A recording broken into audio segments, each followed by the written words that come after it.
জামাত বিশেষ করে এখন গণপরিষদ নির্বাচন নিয়ে ধরেন ঐক্যমত্য কমিশনে দীর্ঘদিন ধরে অনেক টাকা ব্যয় করে খাওয়া দাওয়া করে যে আলোচনা হলো, সেখানে গণপরিষদ নির্বাচন মূল আলোচ্য ছিল না, এটা সেখানে যাওয়া সবাই বলছেন।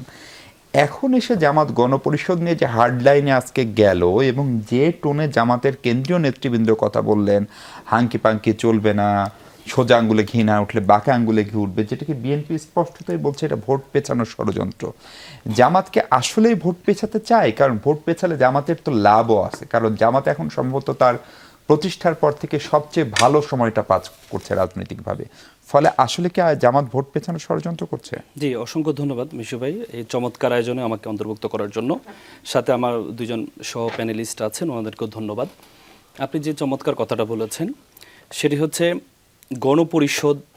গণপরিষদের জন্য জামাতের আজকে যে স্মারকলিপিটা প্রদান করেছে, সেখানে 8টি দল আছে, জামাত সহ 8টি দল আছে, সেখানে ইসলামিক দলও আছে, আবার এর বাইরে কিছু 2টি দল আছে, সেখানে 5টি দফা আছে। এগুলো কি? আমি মনে করি এই 5টি দফা সকলের হওয়া উচিত। বিএনপিরও হওয়া উচিত ছিল, এনসিপিরও হওয়া উচিত ছিল। সেটি কি ছিল? সেটি ছিল, প্রথম দফা ছিল জাতীয় এই যে জুলাই সনদের আইনি ভিত্তি দেওয়া, তারপর গণভোট। জুলাই সনদের আইনি ভিত্তি কার জন্য প্রয়োজন? বিএনপির জন্য প্রয়োজন, এনসিপির জন্য প্রয়োজন। বিএনপির জন্য কোথায় প্রয়োজন? বিএনপির জন্য ওই জায়গায় প্রয়োজন।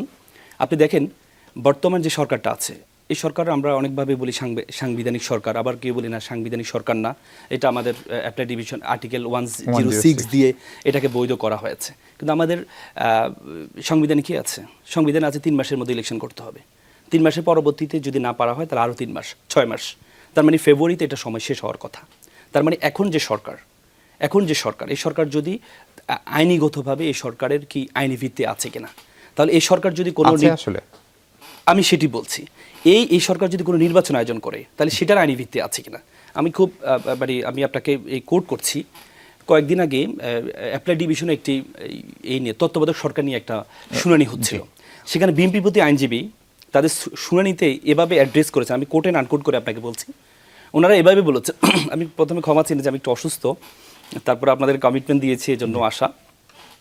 সেখানে বলেছে যে 1-11 সরকার তাদের পাওয়ার ছিল 6 মাস, তারা 2 বছর কন্টিনিউ করেছে। তো সুতরাং সে 1-11 সরকার ছিল অবৈধ।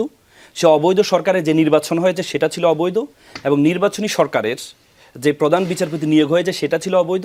প্রধান বিচারপতি তত্ত্বাবধায়ক সরকারে যে এটা বাতিল করেছে সেটাও ছিল অবৈধ। তার মানে বিএনপি যখন ওই জায়গায় এটা অ্যাড্রেস করছে, তাহলে বর্তমানে এই সরকার কি বলবে? আজকে 10-15 বছর পরে ওই 2008 সালের নির্বাচনটা অবৈধ আমরা বলছি। কেন বলছি? কারণ তাদের যে সময় ছিল সময় পার হয়ে গিয়েছে।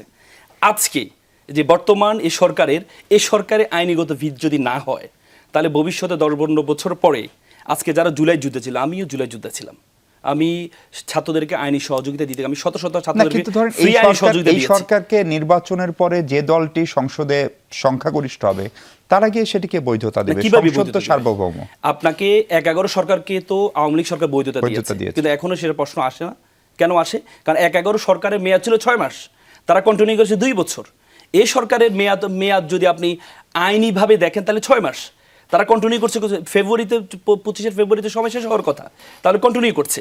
তাহলে আপনি দেখেন জুলাই সনদের আইনি ভিত্তিটা কেন প্রয়োজন? জুলাই সনদের আইনি ভিত্তির প্রয়োজন হচ্ছে পরবর্তী যে নির্বাচন হবে, এই নির্বাচনটা বৈধ হওয়ার জন্য, এই নির্বাচন নিয়ে যেন কোনো প্রশ্ন না আসে, এই জন্য জুলাই সনদের আইনি ভিত্তি প্রয়োজন।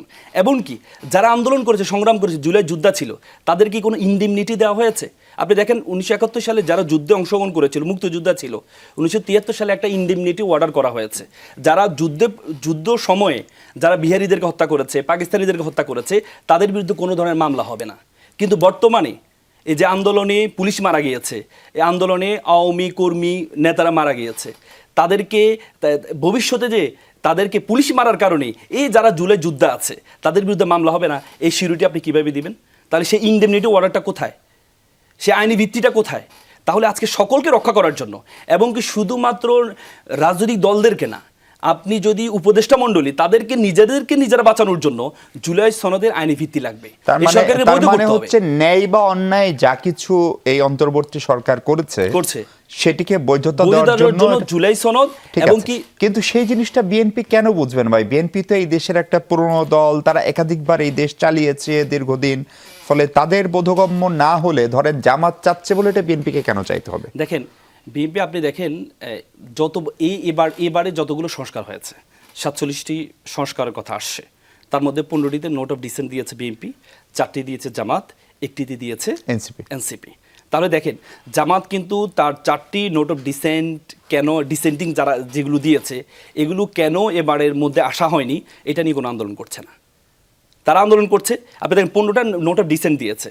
বিএনপির কথা হচ্ছে যে 15টার বেসিক যে সংস্কার ছিল, রিফর্ম ছিল, সেগুলো কি ছিল?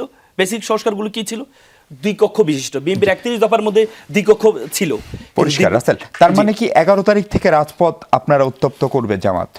না, বা এটি নিয়ে আন্দোলনটা যৌক্তিক এখন, এবং সেটির কারণে যদি নির্বাচন পিছিয়ে যায় তাহলে সেই দায়ভার কে নিবে? দেখেন ওনারা কি করবে এটা ওনাদের বিষয়। আমার যেটা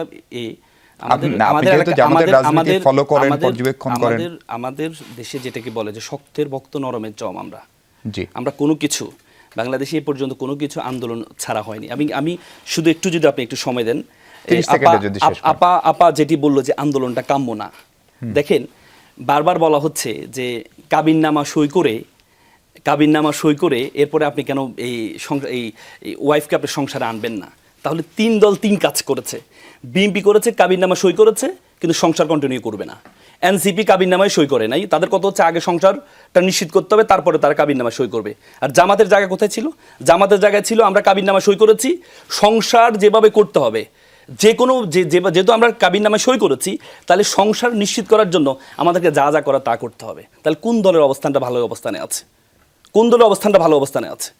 তার মানে আমাদেরকে বুঝতে হবে এই যে জুলাই সনদ এবং গণভোট, যে 5টি দাবিতে আজকে স্মারকলিপি প্রদান করা হয়েছে, প্রত্যেকটি দাবি প্রত্যেকটা দলের হওয়ার কথা। জুলাই পরবর্তীতে যাদের অবদান কন্ট্রিবিউশন রেখেছে, প্রত্যেকটা দাবি প্রত্যেকটা দল এবং দেশের জন্য করা হচ্ছে। সেটি কেন হচ্ছে?